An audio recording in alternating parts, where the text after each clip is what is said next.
छूटल आजू बाबुल के आंगनवानु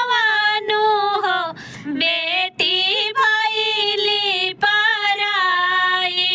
झर झर बरसे नयनवानु हो बेटी भैली पराई सखिया सहेली रोवे छूटी गईल संगवा जुट